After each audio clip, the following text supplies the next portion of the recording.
So we have brothers Jeff and Mike Genovese, along with Mike Huntalis. So the three of you are the owners of Poor Reds in El Dorado.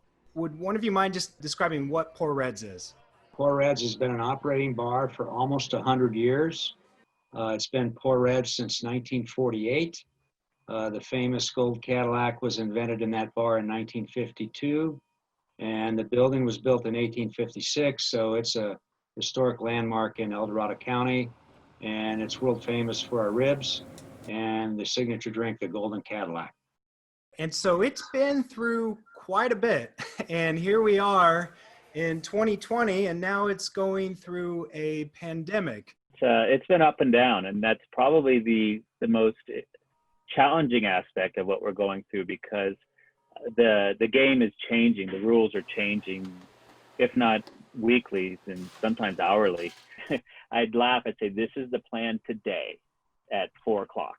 It might change tomorrow or today at 6, but and it did sometimes. Restaurants are different, where if you close a restaurant, you burn all of your inventory. You don't want to save your food 14 days later or whenever you're allowed to open back up. So it's a major expense. Similar to an airline where those seats expire every day. If there's nobody sitting in them, they're wasted. Same thing with lettuce, meat, fresh ingredients. You have to start from scratch and rebuild your entire inventory when you do reopen. And to jump in on that is we had a little advantage over a lot of the other restaurants around, that we actually did not close our doors. We got to keep at least open a crack.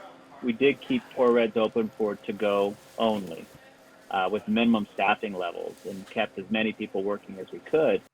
But with such low volume, there was only so many people who could work. And so how much of a challenge was it to go just carry out and curbside? To go was difficult. Everything in a box, brought to the car, wiped down, masks, gloves, changing gloves regularly.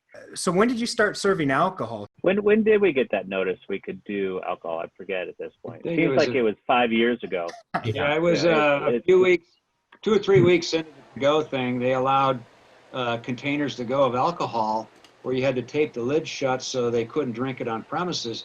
But as soon as people got that ice cold gold Cadillac in their car, they wanted to pop the lid and start drinking. We said, you can't do that here. You got to take it home. Yeah, it was tough to get them out of the area. Can we eat on your patio? Can we eat on your front steps? Can we eat across the street? There's 20 of us, shooing them off the property, but then out of the neighborhood so that we didn't concern the citizens, our neighbors. I remember we had one Saturday that was a great day. It was beautiful weather. It was in March. Alcohol had started, and I think 25 to 30% of our sales was alcohol overnight. Went from 100% food to suddenly people were lining up for drinks, and you had to buy food in order to get a drink. But like Jeff said, they get a cheeseburger and 3 gold Cadillacs to go, and you say, oh boy. Doing to go for most restaurants, including definitely for us, was a money losing situation. How big of a hit did you guys take? When we went to the to-go only without the alcohol in the equation, I mean, I would dare say that we were covering our variable costs. We were covering the food costs. We were covering the labor costs, but all of the fixed costs were, coming out of reserves. We kept our cash tight and saved up for a rainy day, and luckily we did that. So we don't want to reach out too far, overextend too many hours of operation, or reach and not give the best service, the best food, the best experience without understanding that can be pulled out from under you at any time. We were fortunate that we had, reasonable cash reserves in the business that allowed us a little more flexibility. And, fortunately, we own the property. We have no debt on it. And so it's a little easier to, keep the thing going when you've got a understanding landlord. And a lot of restaurants really don't have that luxury. So, we've been really fortunate.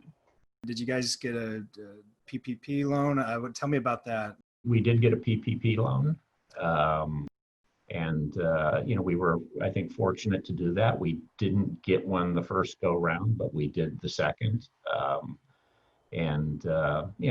That obviously helped a lot, and actually has allowed us to, be in a pretty good reserve situation, because we didn't have to burn through all of our money to keep the thing alive. Well, I was just going to add to that the application process for the PPP. A lot more involved to successfully get the loan than I think a lot of small businesses realize. And it was a process while trying to keep the doors open for dine-in.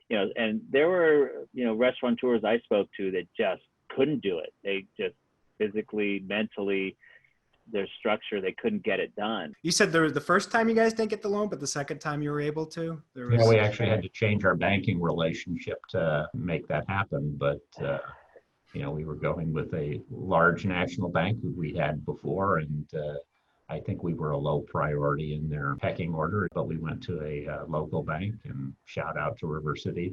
They did a great job for us. What was the community's response during all this? When you're stuck at home and you're going through something like this, it's unprecedented. So something as a gold Cadillac that people were saying they just wanted to get something they remembered as normal. And that, it was more emotional for a lot of people. They just give me a gold Cadillac. I don't normally order these, but I need one because I can get one now. And we heard that quite often. It's been tremendous. Everybody's been very supportive. All the local businesses in El Dorado have been supportive. County government has been very helpful. Something we should also bring up is we've had regulars who have brought in cash during our to-go only and partial closure that wanted it distributed for the staff because they felt bad for the staff that were impacted as well. And people don't realize that 55, 60 employees suddenly were impacted at this restaurant alone. It's throughout the whole community. And so, to have them hand an envelope and you don't know what's wrong, you think they're giving you a complaint, and they said, no, here, take this. What is it? This is money for the staff. I mean, that's the kind of community that we opened up into and we're part of. We probably shouldn't reveal our biggest donor's name, but he handed me an envelope of several $1,000s just to give to our staff out of the goodness of his heart, because he loves the place. Wow. And it almost put tears in my eyes. It was awesome. Yeah, it just shows how much this place means to people. But what's been kind of the silver lining in all this? Has there been something that you've taken away from this whole experience? Well, for me, we're lucky just to be part of this thing. And I just think it's fantastic. Uh-oh, we lost Jeff. Yeah, Jeff? He froze up. There you are. You're back, Jeff. You froze. Did you start crying? He was ready to He started stop. crying and he turned his camera off. I almost do. When I talk about the place, I get emotional about it. I still do. It's a special, special thing. It really is. So that's the silver lining for me. The other two guys can comment, but I think they feel the same way. Yeah. What about you guys? Yeah, no, same thing. I mean, when we decided to do this originally, we'd had a lot of fun there in our youth, and it's a place we couldn't see die, and we put a lot of capital into it, a lot of hard work, and tender loving care, bringing it back in its current incarnation. The thing that we said from day one was we're going to fix this up and have it ready to go for the next 50 years. I'm thankful I had two partners that were very supportive and said, hey, let's do what's right. Not to panic, but let's take some educated guesses. And I think that's what builds a team going forward. I'm grateful that we're part of this. This is a really a special place. Little pandemic's not going to take down Four Reds.